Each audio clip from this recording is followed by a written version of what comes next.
Hi. Hello. So for how long is talk is? Usually 1 hour, maybe 55 minutes, and then leave some time for Okay. questions.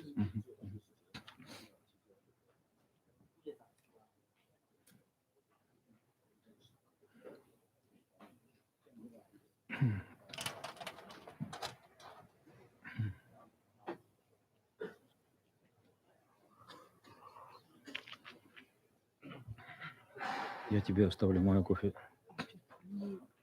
Завтра предлагают, чтобы мы с ними пошли в ультрасаунд посмотреть, потому что ее родители организовали фильм с origin to do it. Would you like to see? Окей. Я уже поставила. Хорошо. Значит, Ренат, что-то я тебе хотел сказать. Они мне дали какую-то бумажку, сказали, что вы нам должны...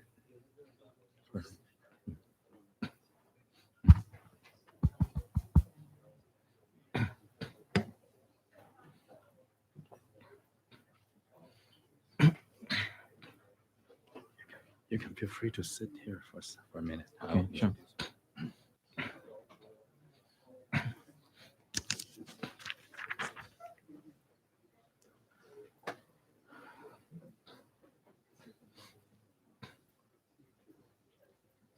Я сказала, если не дожидаюсь.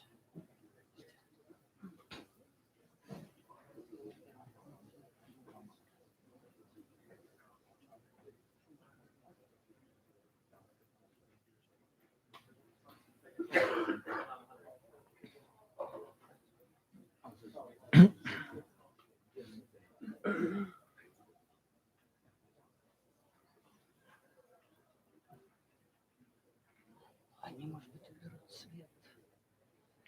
Наверное, нет, они будут меня снимать. Но не важно, это только первый транспаренси такой яркий.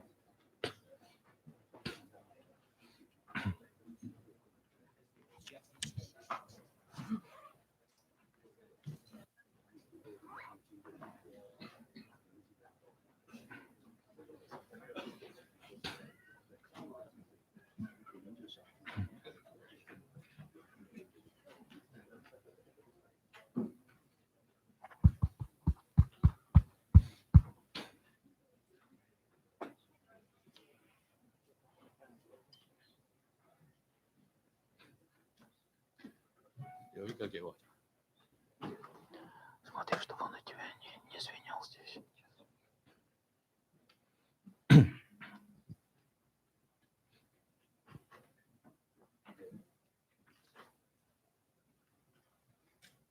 All right, there are still seats there. You're welcome to sit down. So welcome everybody. This is it's a tremendous honor for us at NTU to have Professor Andre Linde visiting us from Stanford. He and his wife, also famous physicist, theorist, Renata Kalush, they are my longtime colleagues back at Stanford Times. And I'm also personally so happy to be able to, let me speak louder.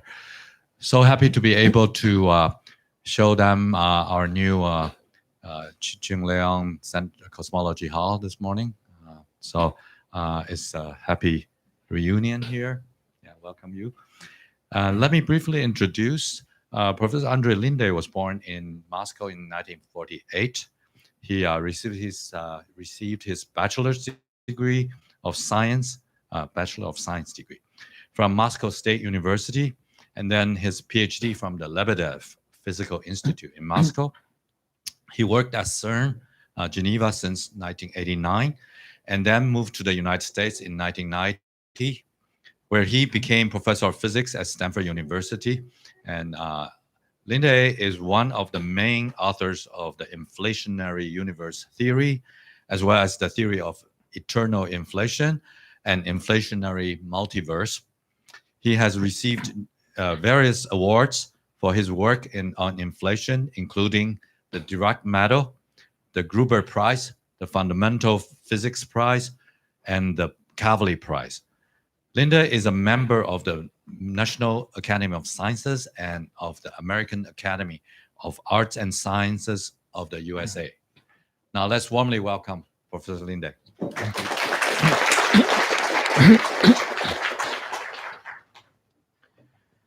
Thank you so much. I'm very happy to be here. It is my first visit to Taiwan, but probably not the last one.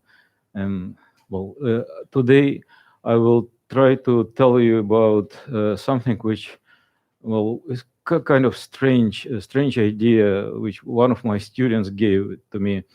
It is a way of explaining why did we develop inflationary cosmology, which is a very significant modification of the theory of the Big Bang. So it's kind of motivation for that. And it started with that. Suppose that we want to create the universe, okay? It's just, bad idea, maybe, okay, because the universe did not require any creation, or maybe it was. Oh, well, so let's try to think, if I would be so smart to make it easy, can I make it easy? Can I make it so that it is like will be foolproof design? Like if you create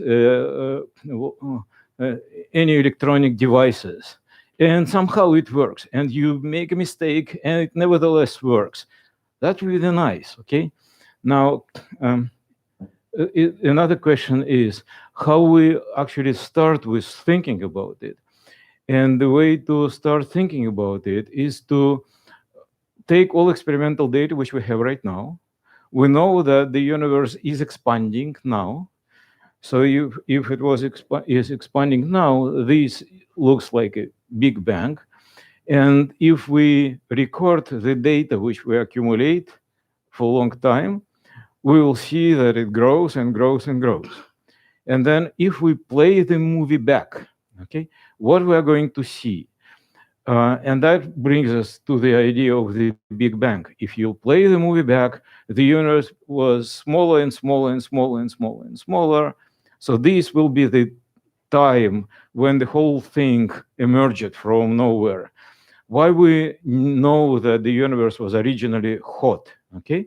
Because we have right now, 2.7 degrees microwave background radiation, which fills all the universe. So we now shrink our universe twice. The wavelengths of each photon becomes 2 times smaller, and then 2 times smaller yet. And what was radio wave frequency becomes infrared, then red, then blue, then ultraviolet, and then gamma rays. So our universe originally was hot because of this movie playing back. Okay, so that was the standard idea of the Big Bang.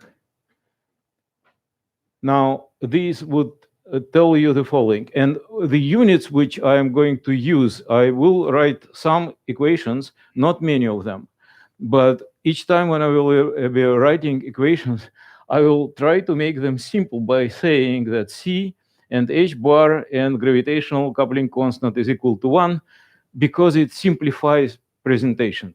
Of course, I can write it with all numbers, but it is easier.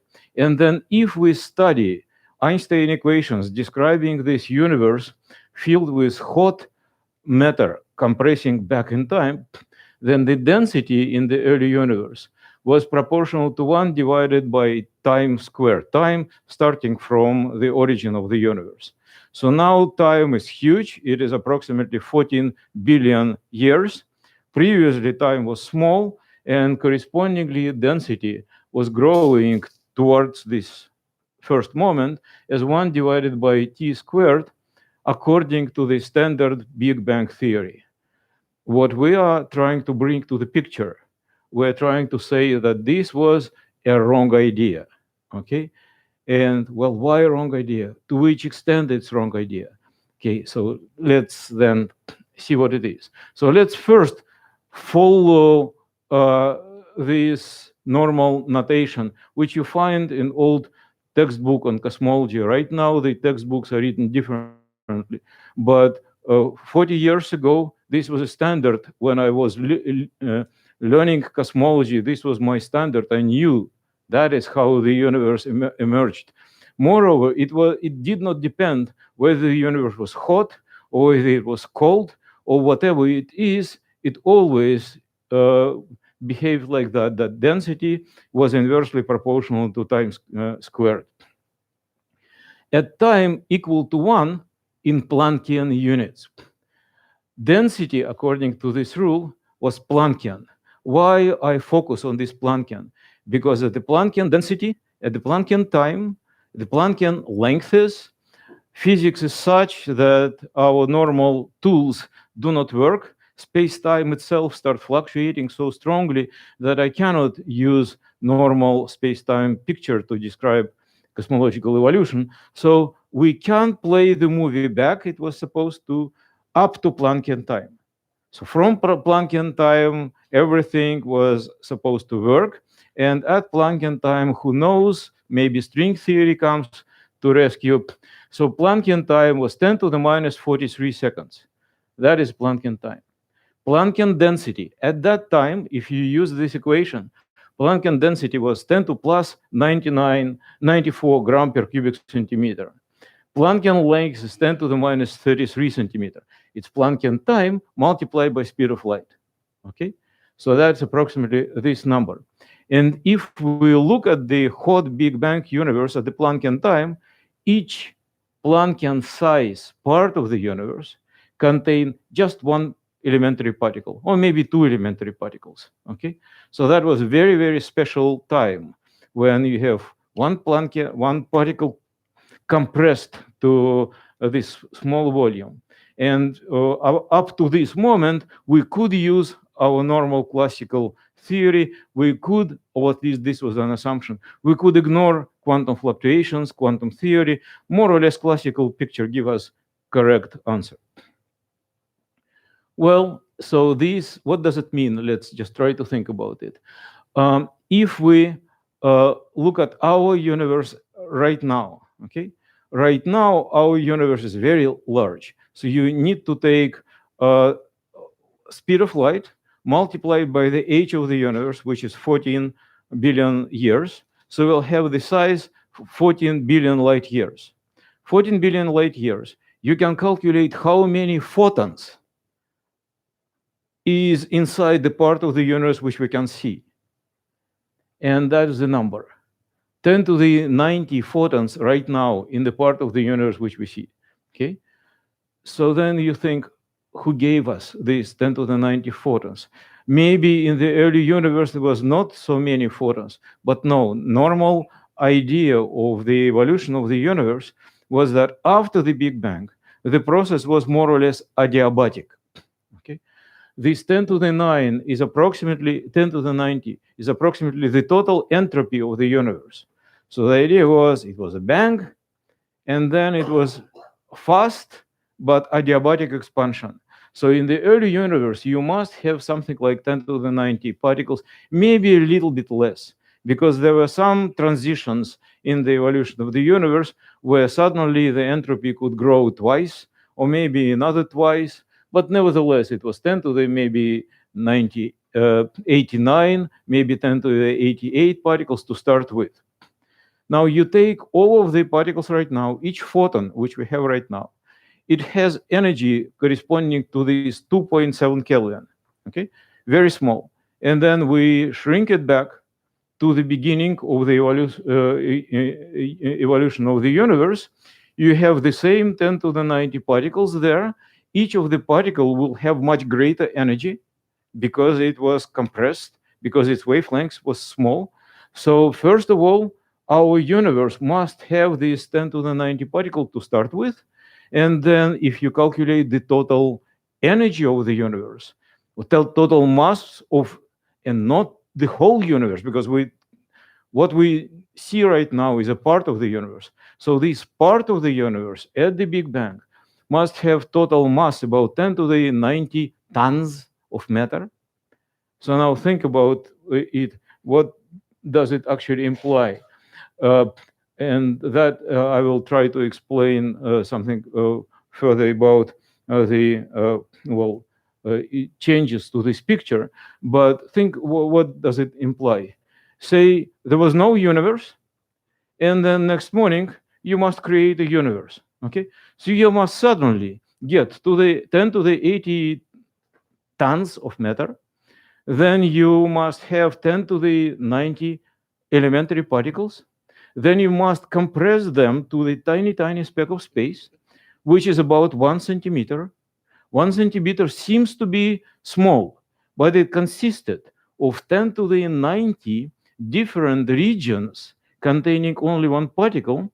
And at that time, signal could not travel across the whole universe because the total travel distance is speed of light multiplied by the age of the universe at that time, and that was exactly Planckian distance.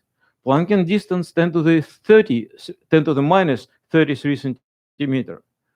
But the whole universe at that time was 30 orders of magnitude greater. So this part of the universe did not know about this part of the universe. They could not have enough time to talk to each other. And this may sound strange, but look at the universe now. Okay, right side of the universe, we see everything at a distance, speed of light multiplied by the age of the universe. Left side of the universe, we see everything at a distance, the age of the universe multiplied by speed of light. But from this part to that part, the distance is twice this distance. Therefore, left part of the universe and right part of the universe now do not see each other. So how is that? That this part of the universe and this part of the universe have the same density with accuracy, like hundreds of a percent, very precisely so. So somebody who wants to create the universe have enough funds to get all of this stuff, and then started expanding simultaneously at the same time and polishing it before doing it, which is very complicated trick. And that is where inflationary theory comes to rescue. And so this is a basic idea of inflationary cosmology. Let me move slightly forward. And I should explain it in very simple terms. In very simple terms, the idea of inflationary cosmology is this, and it will sound like cheating, okay? But it is not completely cheating, and I will tell you more. Okay. What was the problem with having all of this stuff? Because you need to have a lot of stuff to start with. Okay. Here is a trick. Take 1 cubic meter filled with energetic nothing. Okay. Now I say, yeah, what it is this energetic nothing? Oh, well, like what we have found right now, that in every cubic meter of space right now, there is a non-zero vacuum energy. That is cosmological constant. So it's not nonsense. It is possible to have this situation, okay? That you have this cosmological constant. And if you have a cosmological constant, it is just a property of empty space, okay? So if you have this property of space, suppose that this 1 cubic meter expands, becomes 2 times larger, 2 times in this direction, 2 times in this direction, 2 times in this direction, total volume grows 8 times. What's inside? Nothing, okay? The same nothing as it was before, with the same energy density, okay? So then when this thing grows, suddenly you have 8 times more energy inside, okay? That is, again, that sounds insane because we know from the school that energy is conserved, right? Except for in cosmology, it is not the case. In cosmology, when the universe expands, like hot Big Bang story, the universe expands, it works for expanding universe. Each photon loses its energy, okay? So when the universe started expanding, photon was tiny, it's very high energy, and then it expands, and the photons become radio waves, very small energy. So nobody is surprised that the universe can lose energy. So the energy is not conserved in the universe because stuff can make its work. Or if you want to make it very consistent, very accurate, then the correct statement is that, and it will sound again like cheating, but it is not. The total energy of the universe is exactly equal to zero. It is energy of matter plus energy of gravity, and energy of gravity is negative. Okay.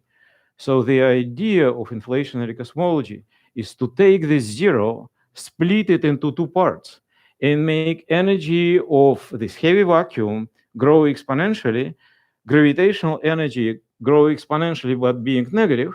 Altogether, they remain to be zero, but this part, the part which is important for us, is energy of normal matter. And energy of normal matter may grow exponentially. So, okay, once again, it looks like cheating, but you will wait a little bit. I continue with this basic idea. So this basic idea is that instead of having 1 cubic meter of normal matter, which expands and losing its energy, instead of that, I have 1 cubic meter filled with energetic vacuum. And it expands and it increases, its energy increases and increases. Each doubling, the energy in this box increases 8 times. And if you have many such doublings, you have extremely large energy of the universe starting from practically nothing. And then at some moment, this energy decays, vacuum decays, and you produce normal matter. So then the idea is that you start with this energetic vacuum, wait it until it grows, then this energy decays, and after that you have normal matter. So after decay of the vacuum, our universe becomes hot. What we previously thought that this is beginning of everything, this is just a fire, okay? Fire appeared in the universe after decay of this vacuum. So this idea, which looks like very interesting, this was the basic idea of the old inflationary scenario by Alan Guth. You have nothing, it was called false vacuum, then it expands, then decays, then you have everything. Okay, so that is the idea. This is how it is solved in the Einstein theory. Scale factor of the universe is A dot is speed, A dot divided by A is Hubble constant. Hubble constant is proportional in these Planckian units, okay? It's proportional to energy of vacuum, and then in this regime, you solve this equation. It's very easy. The simplest equation of mathematical physics, okay? You have this solution, exponential expansion of the universe, and you have also this result for the total energy of the universe. So everything looks very, very simple, okay? Now I will show you what was the cheating here, because Alan Guth himself found that it does not work. So what was the cheating? And the cheating was, it's like too good to be true, because you have nothing, and then it expands, and now tell me, how do you know that nothing expands? Because if it's nothing, there is no pointers, there is no rulers, there is no man to watch, then how do you know that it expands? Moreover, in this exponentially expanding universe, if you make sense out of it, you can choose different notation of what is space and what is time, and you can choose the coordinate system pretty legitimately, in which the universe is static, and then another coordinate system in which it is first collapsing, and then it starts expanding. So it becomes, well, free for interpretation. So Alan Guth have found this, and he said in the end of his paper that I know that this does not work, that when the universe decays, it produces, well, vacuum energy decays, it makes our universe very, very inhomogeneous, and I don't know how to solve this problem. A year later, he have written a paper saying that it's impossible to solve it. Then Stephen Hawking started studying this, and he also have written a paper saying that it's impossible to solve the problem. But because mail to Russia took quite a lot of time, I received these papers after I suggested a solution of this paper, of this problem. This was new inflationary theory. And after that, a year later, I've suggested something which is called chaotic inflation. And it's very simple, and there's no cheating. Okay? Okay, so I will tell you about that. But the basic point that was necessary, and this is pretty subtle, that you want to have exponential expansion of the universe, but you do not want to have it really exponential expansion, like real exponent.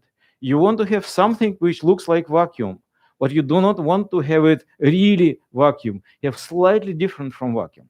If it's slightly different from vacuum, this difference makes it impossible for you to have this freedom of choosing what kind of clock you use, whatever. So many problems disappear, but you need to, to suggest something. Okay, so this was this idea by Guth, and as I just told you, that if something looks to be too good to be true, sometimes it is.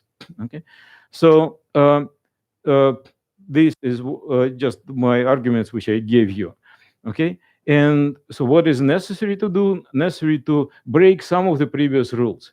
So expansion in the very universe should not be exactly at the minimum of vacuum, exactly in the vacuum, whatever. So some things should be changed. And this was the simplest model which I was able to come with. And this is simply a scalar field. Those who know what is Higgs field, this is even simpler than a Higgs field.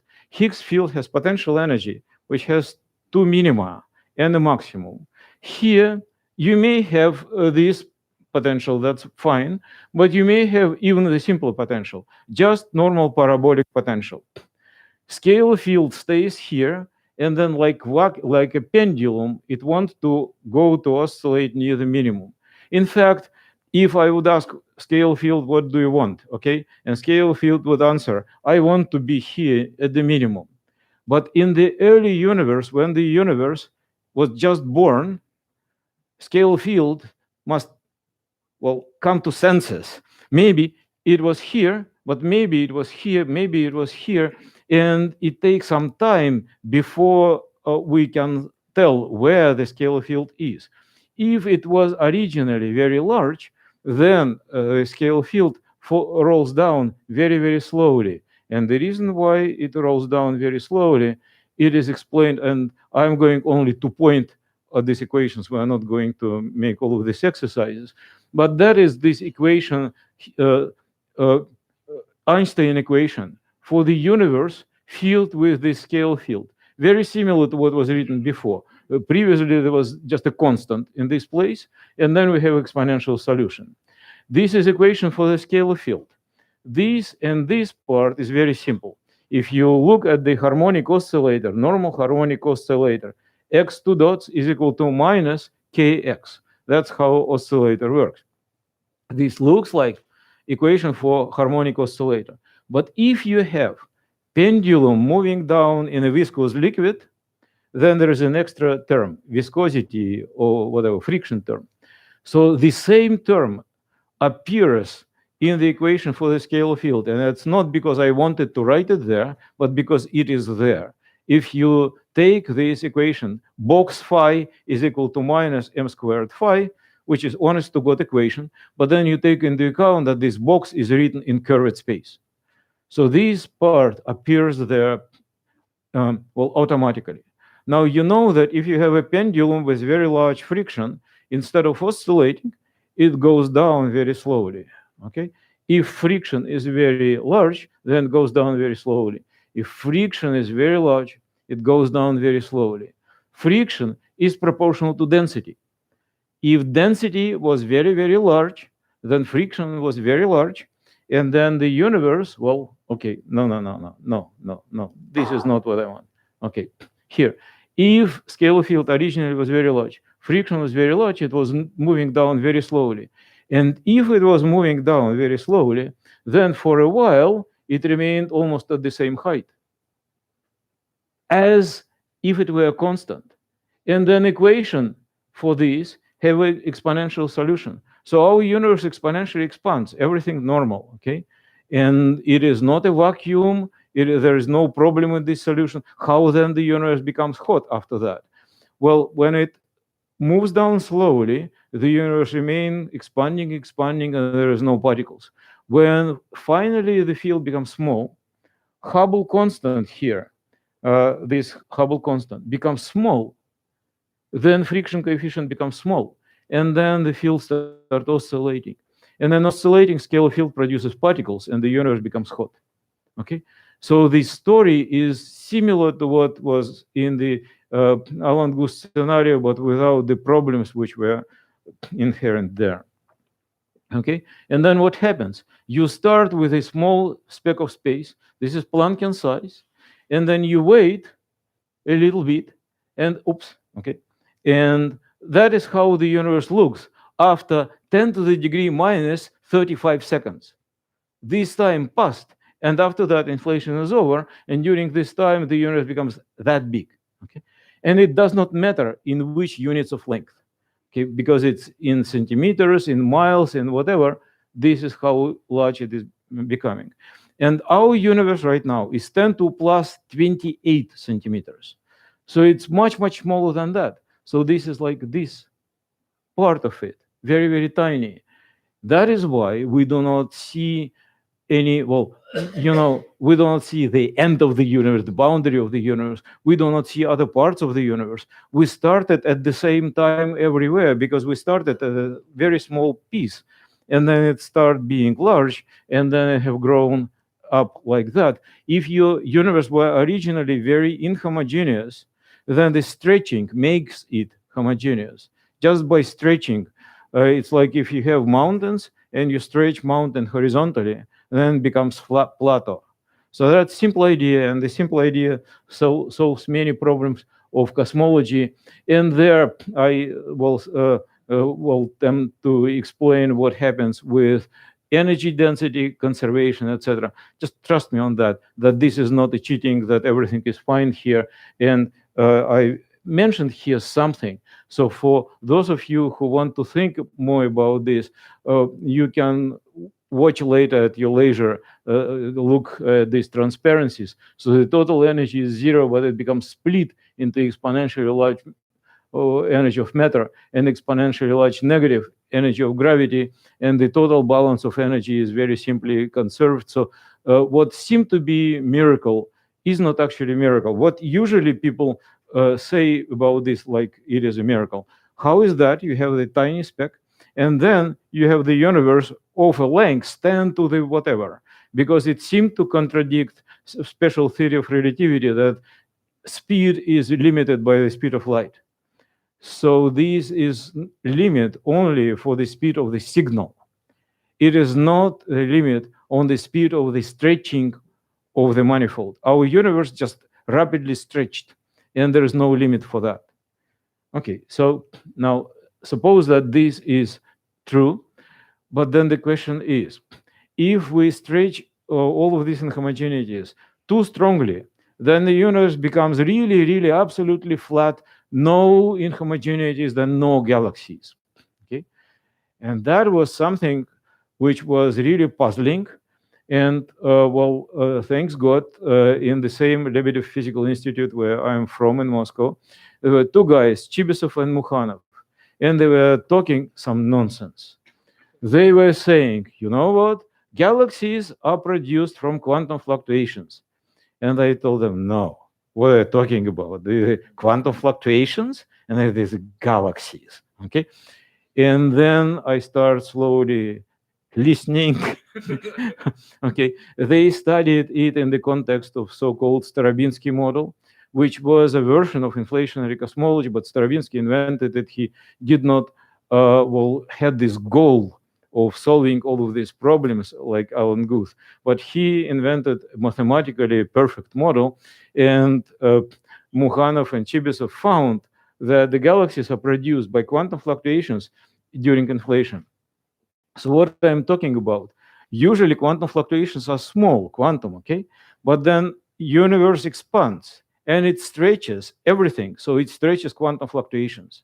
And then these quantum fluctuations, when they are tiny, wavelengths tiny, then equations for these quantum fluctuations, they include this term which I've shown you, 3h phi dot, okay? This friction term. This friction term is not sufficient to slow down very energetic fluctuations. But when the universe expands, they lose part of their energy and they freeze. Then on top of these fluctuations, other quantum fluctuations freeze. On top of these fluctuations, other fluctuations freeze. And then gradually, step by step, one quantum fluctuation on the top of another, they freeze. And then the universe stop rapid expansion and they eventually unfreeze. They start oscillating. But in some parts of the universe, they have frozen at this magnitude, in some other parts at this magnitude, in some other parts at this. So here, there was a little bit more energy, here a little bit less energy. They unfreeze at different time, and this is responsible for galaxy formation. So that's the theory where galaxies are children of quantum fluctuations. Now, if you, again, 40 years ago, somebody tell you this, you say the guy is definitely drunk, okay? But now you spend $1 billion for Planck flying and trying to check whether the idea is crazy or not totally crazy. So this is something to be checked. So that is a Planck satellite, okay?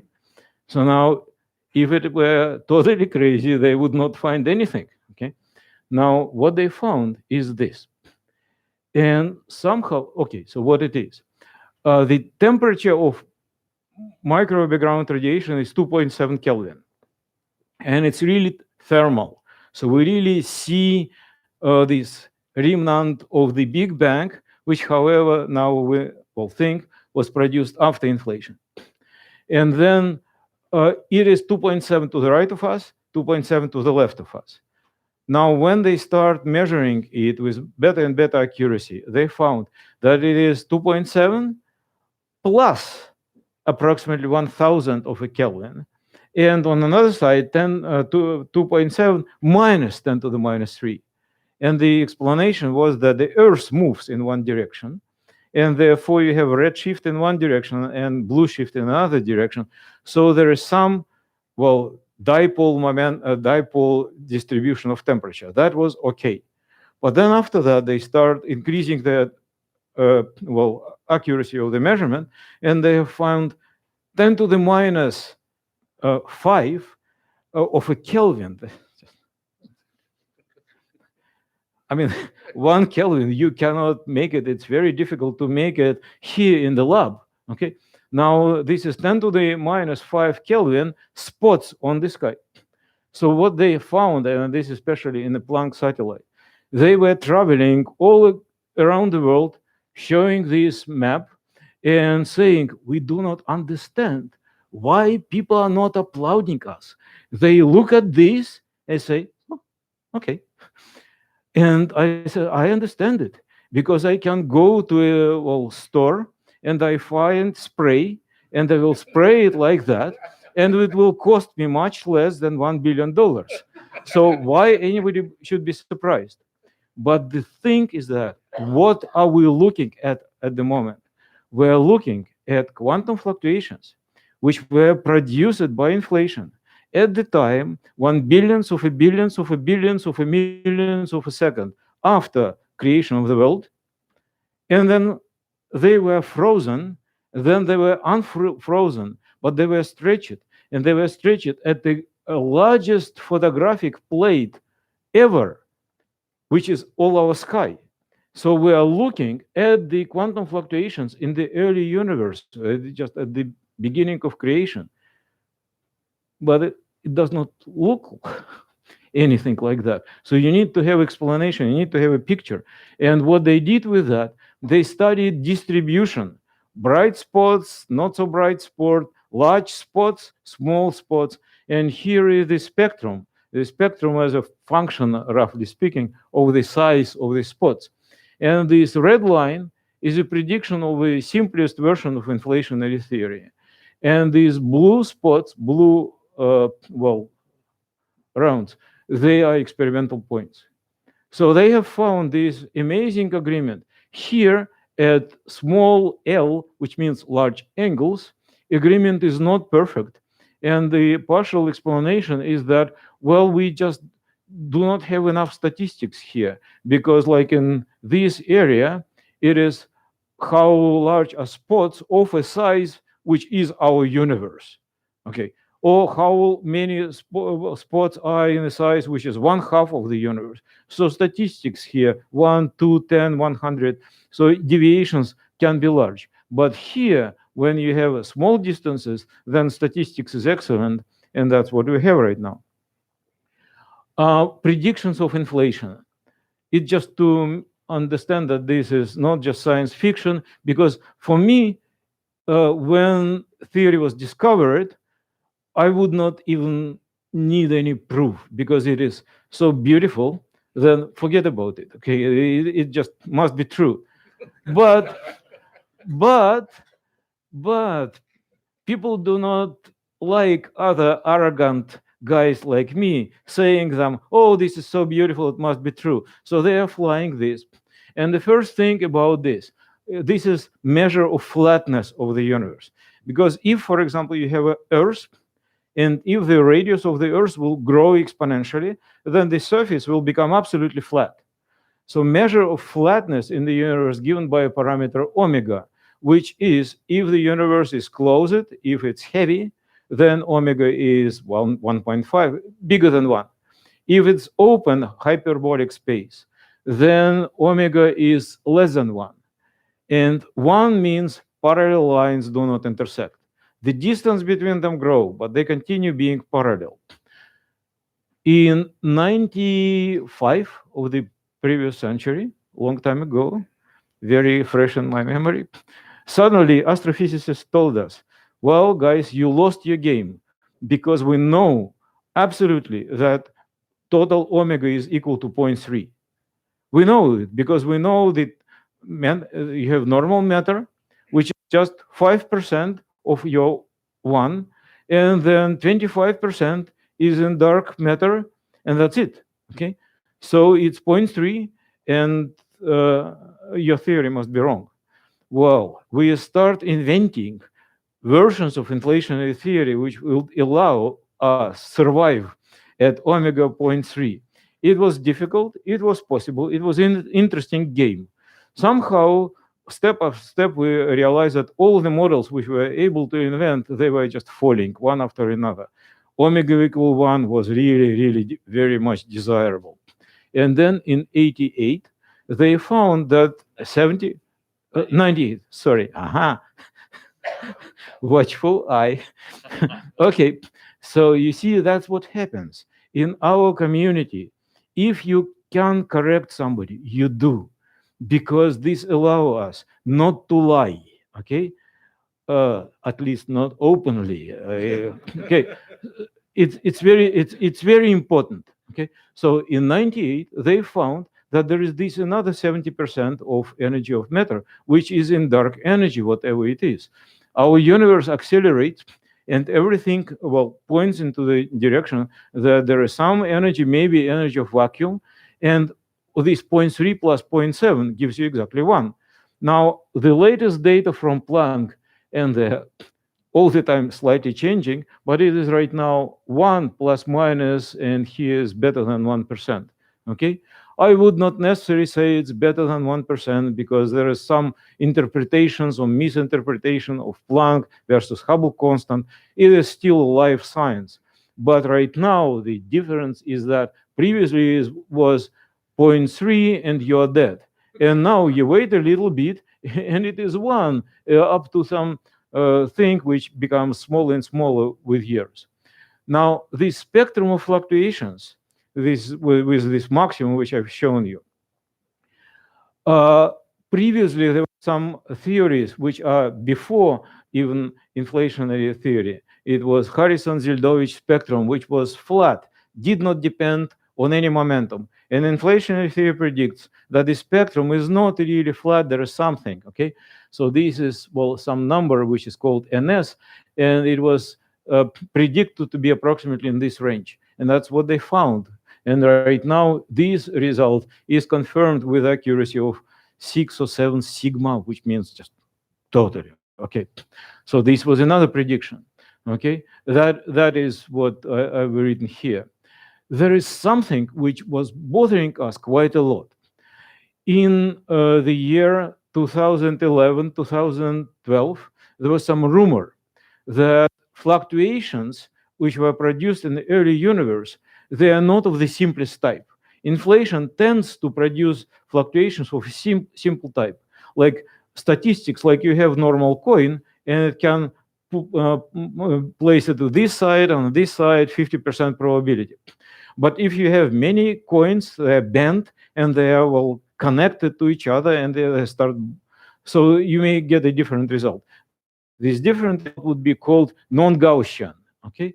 So there were some rumors that WMAP discovered non-Gaussianity. Inflationary models cannot easily explain it, and those models which are compatible with this, they're very strong minority. So you can exclude 99.9 all existing models of inflation just by finding this non-Gaussianity. And then Planck published the data. Rumors were that it will confirm this non-Gaussianity. Everybody made their bets, and okay, generation of students, they were all working on developing non-Gaussian models because Gaussian is so simple, okay? Non-Gaussian, there are many of these models, okay? It's like in Lev Tolstoy, Anna Karenina starts with, all happy families are similar to each other. All unhappy families, each of them is unhappy differently. So it could be many unhappy models.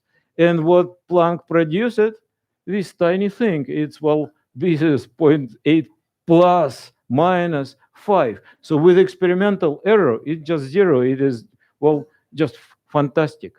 So can we test inflation even better? And yes, indeed, we can.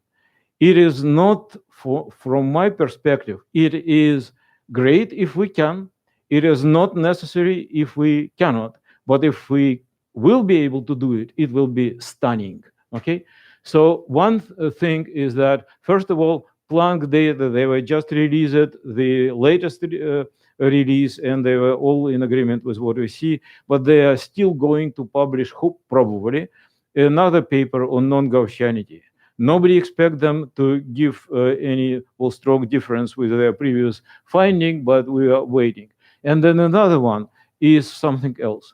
These fluctuations of temperature, which we are discussing, are pretty simple and they're pretty powerful. This is 10 to the minus 5 of Kelvin. But from the perspective of what physicists are after right now, they're pretty powerful. There are smaller fluctuations. There are fluctuations which are related to tensor modes. There are quantum fluctuations of space and time not associated with the energy density of matter, okay? Just like space, contract, dispense, okay? And if we find anything like that, this would be incredibly important because it will allow us to show at which exactly time it happened, what was energy density of the universe when inflation ended. It was it would be confirmation not of classical theory of gravity of Einstein, which was confirmed by recent experimental data when two black holes collided. They confirmed Einstein theory at the classical level. This would be a confirmation at the quantum level. And in particular, some people working here, they continue making important contribution in this area. This is, for example, Chaolin Ku. He, one of the men responsible for bicep and Keck experiments. And many years, and they once already announced that they have found something, but they indeed found something, but the interpretation was not quite proper. But they are the leaders in this direction. They are the present leaders. And again, if we will not find it, it is okay. it is okay because inflationary theory do not tell you what is the scale, okay? It may be very, very small, then no signal. But if they will be found, it will be stunning. Now, these are the latest Planckian data, and I will show you some interpretation of this. This part is a tilt of the spectrum. So how many high mountains with small, small L, which means large angle, how many of other. So this is NS. And accuracy is like that.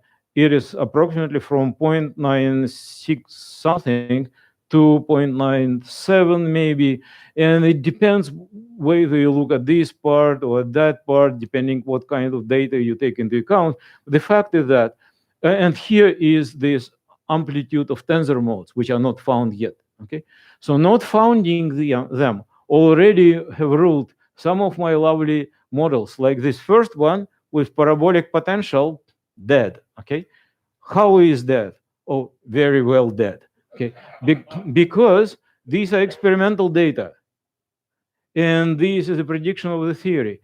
From the point of view of spectrum, NS, brilliant. From the point of view of amplitude of tensor modes, no good. Okay, so we needed to find something which will work. And actually, some models were already known. And interestingly, one of the first models of inflation, in fact, the first model of inflation by Starobinsky, its prediction is somewhere here. Okay, so it is well inside what is possible with respect to the Planck and all present data. And Renata and here, well, some other models. Renata and I, we started trying to think what is the reason why some models failed so badly and why some others are okay. And what we found is there are some class of models, which I just mentioned to you, class of models which we called alpha attractors, which are in agreement with all experimental data on the logarithmic scale here. There's the same which I've shown you. This blue part is, well, preferable from the point of view of Planck, and these are prediction of this class of models. So they can actually explain you any value of tensor mode depending on some change of parameters in the model. And this part is something else again. This is a class of models, this one, class of models which are motivated by, what is called in string theory brain scenarios, or when you have some brains moving towards each other. Sometimes you may find potentials like that, and they predict something which is in this area. Why I show here two different pictures? Because if you take into account all data, including not only Planck, but also some additional, then this is what they point blue. If you take into account only the data which are obtained by Planck, this is something which they paint pink.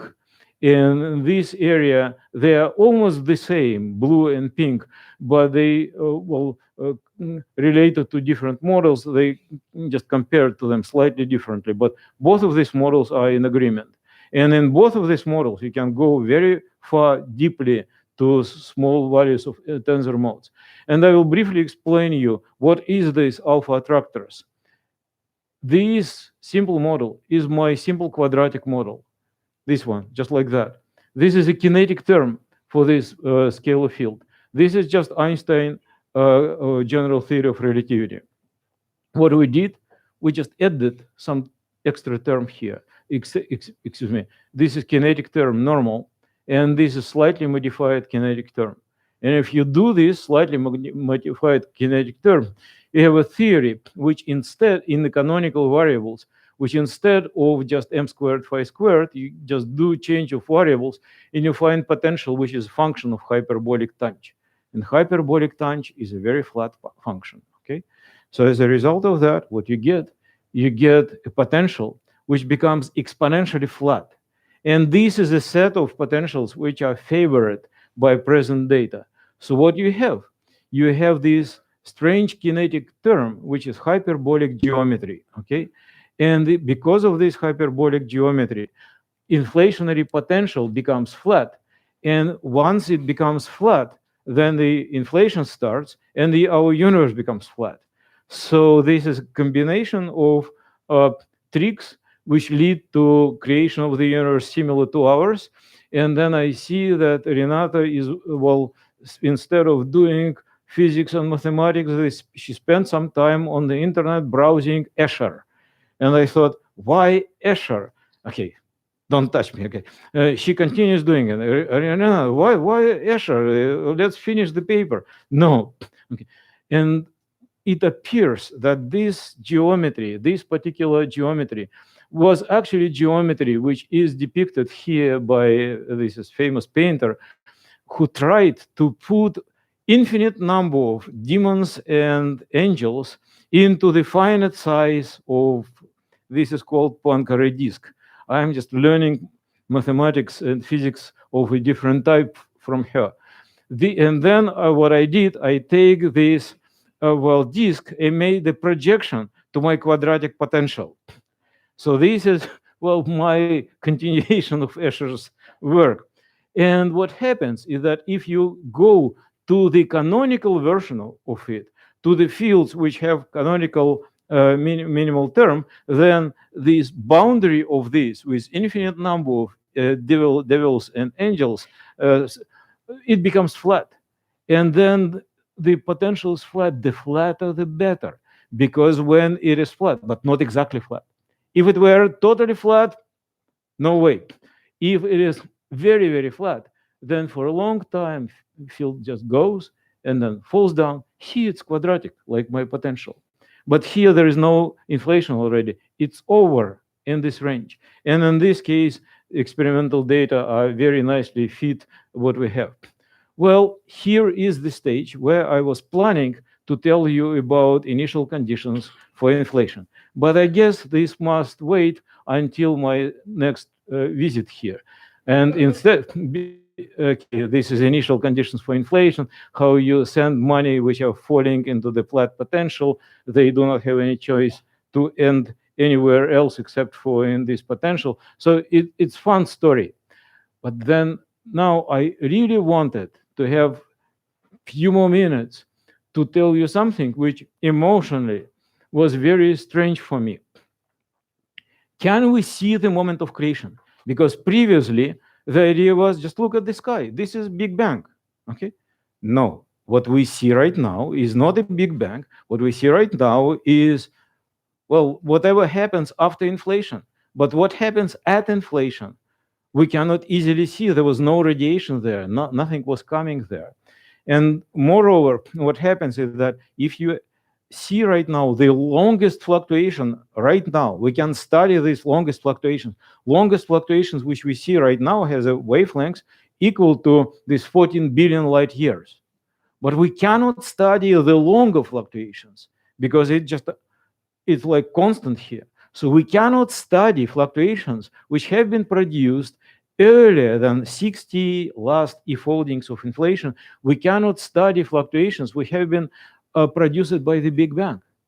So the story is that we cannot study, we cannot see Big Bang. Okay? And that is similar to when we look at the black hole, we cannot see the center of the black hole. So it's the same mathematics, in fact. We can show that it's the same mathematics. We cannot see Big Bang. Previously, we thought that we can. We cannot. Okay, and there is another thing which I wanted to tell you.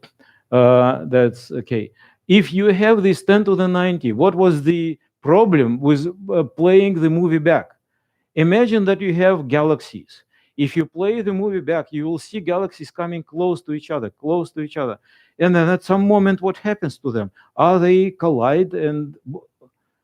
But there was no galaxies in the early universe. There was nothing. Galaxies have been produced during last, well, maybe 10 billion years. Before that, there was no galaxies. Particles have been produced after the end of inflation. During inflation, there was no particles. So we are watching this movie. We cannot play the movie back. And the analogy here is this. And if there is anything which you can take from my talk today, because inflation, okay, yeah, you can read about it now, but you probably cannot yeah, you also can read about Schrödinger cat, but not the cosmological Schrödinger cat. Okay, so here is, remember the Schrödinger cat. There was a Schrödinger cat, and then somebody sends a beam of light, and this beam of light either kill the cat or not kill the cat. It's quantum mechanical thing. And for 100 years, people are fighting whether the Schrödinger cat was already dead before I opened the cage, or it was not, and the person who opened the cage reduces at this moment the wave function of the cat, and then the cat dies for good. Okay, so now the question is, so we what, and there is this many world interpretation of quantum mechanics which tells that we are just studying in which universe we are, with the dead cat, with the life, so many different things. So when we study the same in application to the universe, we thought that we play this movie back and we find here something, but there was no cat. In the early universe, during inflation, there was no cat. There was no particles, there was no galaxies, there was no nothing. So by playing the movie back, we cannot say much about what happened before. We and more honestly, more completely, it is that our universe is described by the wave function of the universe. And there are some branches of this wave function. So yes, we need to study something like Hart-Hawking wave function, which is studied by P.C. Chen, or you may study different wave function of the universe, or suddenly when you interpret it quantum mechanically, you realize that it's very, very difficult, that your interpretations of quantum mechanics are quite uncertain, and you are sometimes into trouble even talking to philosophers. It's like death, because they will easily understand that you're an idiot. But but that is how it is. Okay, so we study a theory where interpretation of it is uncertain. When we're talking about the singularity here, there is no moving back. When we try to say, okay, use Penrose's process and continue back in time, and you will see this is the singularity, but there is no moving back. You say, what's about time? Because we are coming back to the moment time equal to zero, and we know, according to classical equations, there is a singularity, there is definitely a singularity. But the playing movie back does not make any sense in this scenario.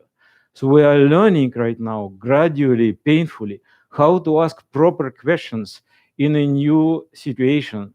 It is uneasy, it is continue to be exciting, and I really hope to bring you more news sometimes later. But for today, I'm afraid that I must stop here.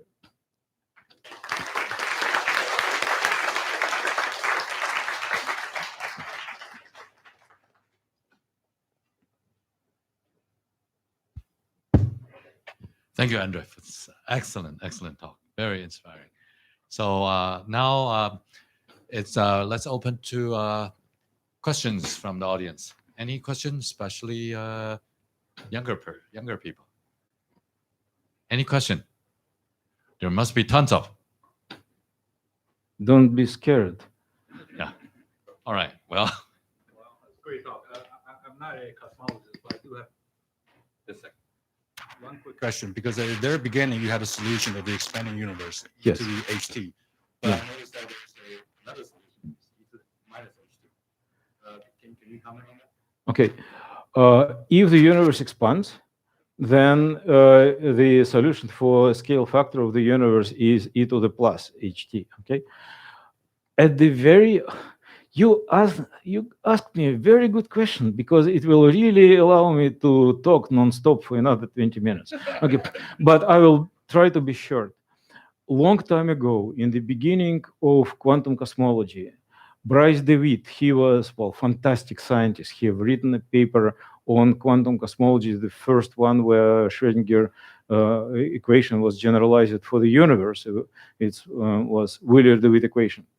And he was puzzled that his equation can have an expanding universe and collapsing universe in the same solution. And then he tried to interpret his own equation, okay? And what was specific about his equation is that usually Schrödinger equation looks like that. D psi over dt is proportional to Hamiltonian multiplied by psi. But remember, I told that the total energy, which is the total Hamiltonian of the universe, is 0.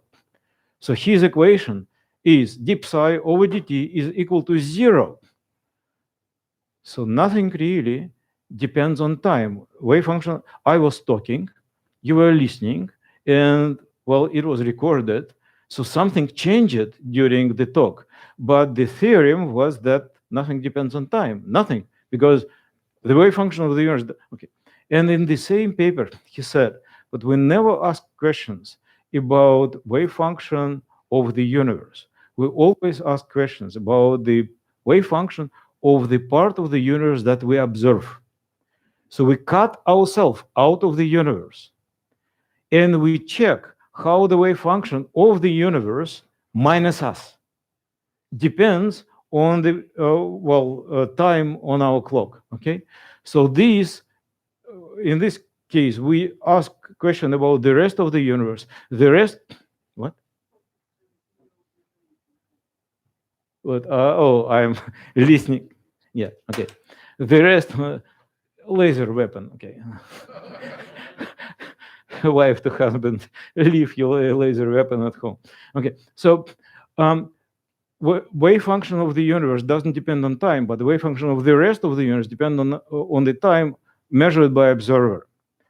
So the time evolution is possible only in the presence of an observer, in a sense, and that is totally mysterious, totally, okay, so he did not want to talk about this. He said, but any recording device can work like an observer. So I do not want to go in the interpretation. I'm just saying that when you start interpreting our universe, you first find something which you call observer, and then the rest of the universe. When you find something which you call observer, then the wave function of the universe is already of a proper type. Okay, so that is then introduces asymmetry to everything that you observe, and if you do not take into account, lots of incorrect statements can be made and have been made in the theory of quantum cosmology. It's not really an answer, it is just a part of it. There are solutions like that and solutions going down. Okay, after. One more question. And a very nice talk.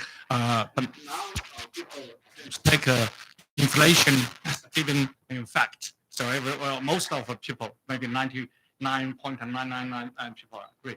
But then there's a dispute from Steinhardt and his companies. So they don't see any sort of evidence. So you have some comments about that? Yes, I can. That will take another day. Paul Steinhardt was one of those who co-invented my new inflationary scenario, but he did not co-invent my chaotic inflationary scenario, and new inflationary scenario died. So he tried to invent a theory of his own, and that's a periodic cyclic universe. And the idea is brilliant. The idea that the universe may collapse and not completely collapse and start expanding. So why not? Okay, it's like in Indian cosmology, you have oscillating universe, and Tolman was talking about brilliant. But then you write a paper where you say, we now know how it happened. When the universe goes through the singularity, reflects from the singularity, bounce, etc. And all papers which I was able to study and check, and all papers Renata with me was able to study and check, authored by this group of people, they all contain lots of mistakes.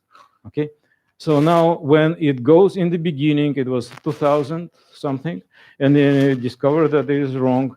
And okay, now they say, oh, it does not matter. Here is a solution. And then they look at the solution, find another mistake. And they say, doesn't matter, never accept. Okay, and then people become bitter, and they start saying that inflationary theory does not work.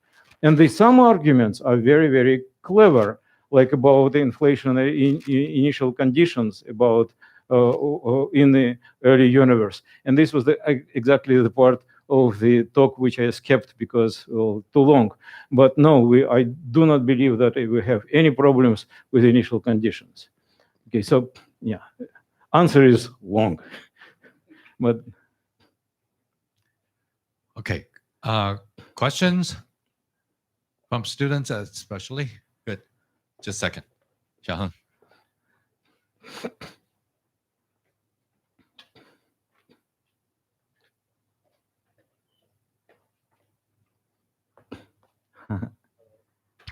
Uh-huh. And since you are mentioned, But that's not working too well. Try this one.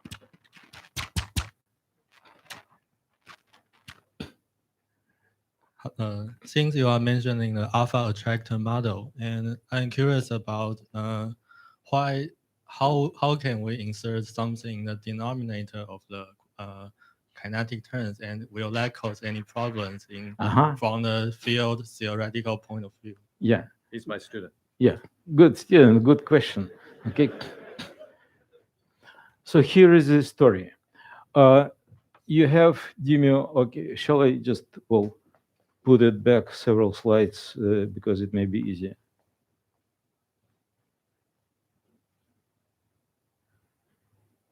Okay, here it is. Okay. So you have a singularity here. Okay. Now it looks like it is a dangerous point because who knows, maybe whatever. What you do to check whether it's dangerous or not dangerous, you go from these variables to equivalent variables. In equivalent variables, I mean totally equivalent, okay? In equivalent variables, this term becomes non-singular, okay? Now, what happens with the potential in these equivalent variables? In equivalent variables, potential becomes a function of this. So what happens is that your theory, which looks strange, it is mathematically completely equivalent to a theory which does not look strange, okay? So the physical question here is that whether this is a good idea to start with this kind of theory. What I'm saying that if we have this kind of theory, then not only the potential become flat, but this flatness is a stable result of whatever potential you have. You may have theory, my lovely theory m squared phi squared, and you had as a result potential which is tanh squared of the phi something, okay? If you have theory phi to the fourth, you have theory which is tanh to the fourth, and both of these theories, they will have exactly the same asymptotics at infinity. This infinity in these variables correspond to this pole, okay? So at infinity, the potential becomes the flatter and flatter and flatter and less singular. So this suggests that actually the situation with infinities in this theory should be better. Now, I do not claim that this is the case because maybe our initial point should not be this simple pole, maybe this double pole, triple pole, whatever. But this geometry is suggested by some theories which were quite popular in supergravity in particular. That's how Renata found this class of models. So hopefully this is a reasonable class of theories, or at least this is a hint in the direction in which we should go. And what is interesting, that Starobinsky model is a part of this construction. And Higgs inflation model is practically the part of this construction with some caveat.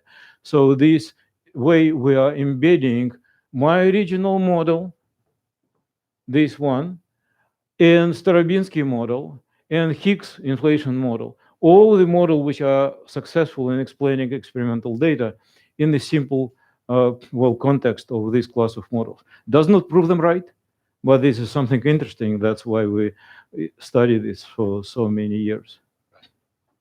Very good. Question. Okay, here. You made an analogy about the early universe to the black hole horizon. Does it mean that there's absolutely no observable that can see beyond or earlier than the inflation time? It is okay. Let me give a real analogy. So you have a black hole, and an observer falls into the black hole. Okay, we all know that there is this information paradox, and maybe if we study a situation better, then eventually when the black hole evaporates, then we get some information here. In the cosmological language is that if you wait long enough to see these long fluctuations which were produced at the early stages of inflation, you will see it and you will recover some results. But the time which is necessary for it is like 14 billion years.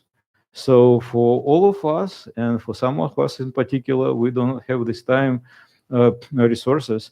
But yes, in principle, it might be possible to do so. But the analogy is more than just superficial. If you are, all starts with de Sitter space. So de Sitter space was known to be covered by different coordinate system. De Sitter space, exponentially expanding universe. One of the coordinate system describing it shows yourself surrounded by the black hole. Okay. So if you send some object away from you, it moves away with you, and then it approaches the horizon, and after that it disappears in the same way as with black hole. So the analogies are pretty strong and they come very similar. One more question from students. Any? Okay. Here's another student. Hello, Professor. Actually, this question is more about philosophy, not instead of physics. So, That's okay. So it seems that we are currently in the very struggling stage because we have many kinds of models, inflationary models. We have like warm inflation or some models even without inflation, which can be an alternative or something. And apparently, we need some kind of breakthrough to overcome this kind of stage. Do you think it is the case or not? Or this is indeed a philosophical question, and some people tell something like that. Oh, inflation is unprovable because there are lots of inflationary models, lots of predictions of inflationary models. So who cares? Okay, it's not a theory if for everything that you want to find, you can find an explanation. Well, the analogy to what I was trying to say is what happens with a standard model. Okay, standard model of elementary particles was based on gauge principle with spontaneous symmetry breaking. Gauge principle means you have some vector fields with some gauge symmetry, and before 70s, not many people used this set of models. Suddenly in 72, the world changed. They start using this, and they say, here is standard model, and here is a grand unified theory, etc. Then in 72, this was Weinberg-Salam model. In 72 and a half, there was Georgia glacial model. And Georgia glacial model said, Weinberg-Salam model is wrong because we can do everything is better if you have neutral currents. And okay. And for a while, everybody say, oh, yeah, indeed, Weinberg-Salam model is dead. Okay. And then they found neutral currents experimentally. And then Weinberg-Salam model was around. But none of them was saying, let's just abandon gauge principle. Okay. So inflation is not a single model. Inflation seems to be a paradigm which allows a possibility to describe our universe without a necessity to start with 10 to the 90 particles, are causally related with each other and all of this nonsense, and then some non-explained, like why our universe does not rotate. The simplest thing, why it does not rotate? The simplest question, okay? Galaxy rotates, planetary system where planets rotate about Earth, our universe doesn't rotate. The answer is that we all know how when ballerina spreads her arm, it slows its rotation with some angular momentum. Inflation shows you how the universe spreads its arms, okay? So then you have one simple principle which allows you to explain experimental data. It's not a theory like a model. There are many inflationary models.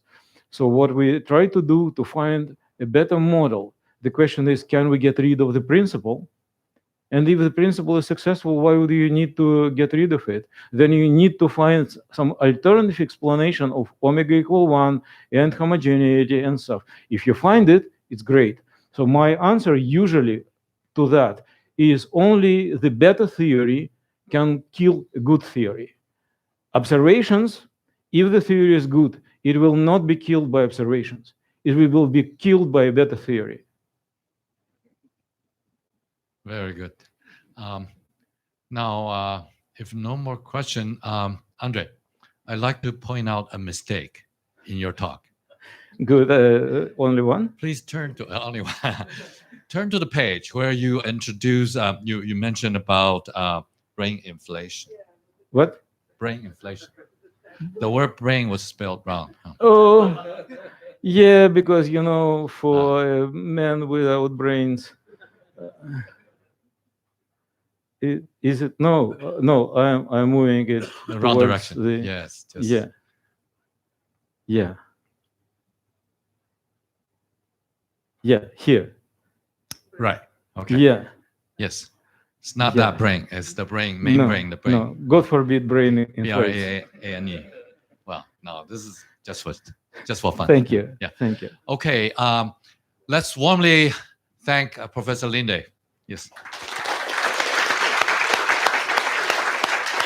This is wonderful. Thank you. Okay. Right. So you're all welcome to go up to the 13th floor, the lobby, for some coffee and cookies. And if you like, you can have a chat with both Professor Linde and Professor Carlos.